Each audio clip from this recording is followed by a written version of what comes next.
आणि मागच्या वेळेस तेच होती. आता तेच आम्हाला काय त्यात काय सोय नसतं का आम्हाला काय सुख दुखी कुणी आला तरी आम्ही घेणार. मराठ्याला खेटाच्या भानगडीत पडायचं आता तर नादच नाही करायचं भाऊ. ते हल्ली ती आमच्या आया बहिणीचे रक्त सांडलेली ते नाटकातच पडायचं ना. आता आता मराठ्यांचे मनगट सुद्धा असे निभार आहेत, त्यांच्यात बी रग आहे. तोडीस तोड उत्तर मिळणार, टेकविणार. महाराष्ट्र फिरून द्यायचं नाही, राहूनच द्यायचं नाही. फिरायचं लांबच राहील. तुम्ही आहेतच किती, 2-400 जण आहेत, 6 कोटी मराठा समाज आहे. तुम्ही आहेत किती, लय झालं तर तुम्ही 288.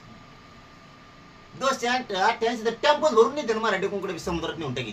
काय सरकार भरकर मराठ्या पुढं काय नाही. नाटकं करायचे नाही. आमचं आरक्षण द्यायचं, बेमानी मराठ्यांशी करायचे नाही अजिबात.